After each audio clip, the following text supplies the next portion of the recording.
Queridos irmãos e irmãs, bom dia! O evangelho desta quarta-feira, dia 4 de dezembro, está em Mateus, capítulo 15, versículos de 29 a 37. Naquele tempo, Jesus foi para as margens do mar da Galileia, subiu a montanha e sentou-se. Numerosas multidões aproximaram-se dele, levando consigo coxos, aleijados, cegos, mudos e muitos outros doentes. Então os colocaram aos pés de Jesus, e ele os curou.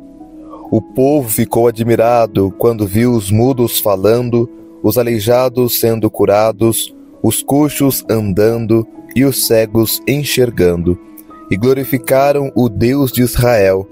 Jesus chamou seus discípulos e disse: Tenho compaixão da multidão, porque já faz 3 dias que estão comigo e nada têm para comer.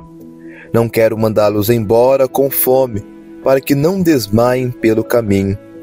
Os discípulos disseram: Onde vamos buscar neste deserto tantos pães para saciar tão grande multidão? Jesus perguntou: Quantos pães tendes? Eles responderam: 7 e alguns peixinhos. E Jesus mandou que a multidão se sentasse pelo chão. Depois pegou os 7 pães e os peixes, deu graças, partiu-os e os dava aos discípulos, e os discípulos às multidões. Todos comeram e ficaram satisfeitos, e encheram 7 cestos com os pedaços que sobraram.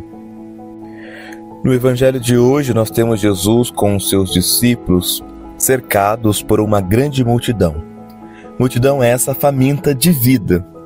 Jesus, que chamou e continua a chamar os seus discípulos para que com ele construam o reino de Deus, envolve os discípulos para que com ele pudessem eliminar da vida daquele povo o que os ameaçava. Neste caso em específico, a fome, que não os permitiria percorrer o caminho sem desmaiar. Quantos pães tendes? Foi com essa pergunta que Jesus traz os seus discípulos para dentro da questão. A resposta dos discípulos, 7 e alguns peixinhos, dá-nos a entender que eles mesmos acreditavam que o que tinham era insuficiente para matar a fome daquele povo. Mas foi justamente aquilo colocado nas mãos de Jesus que tornou mais que o necessário para alimentar a multidão faminta.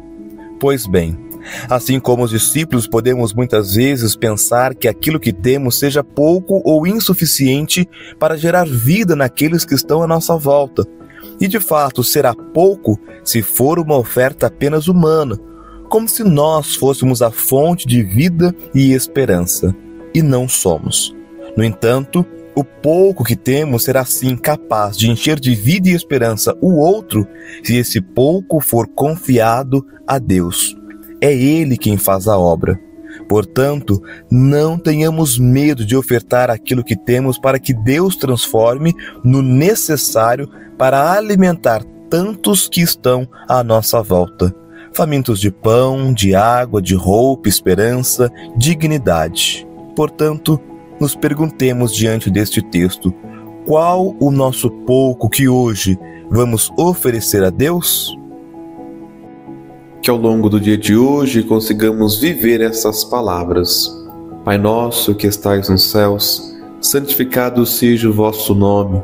Venha a nós o vosso reino, seja feita a vossa vontade, assim na terra como no céu. O pão nosso de cada dia nos dai hoje.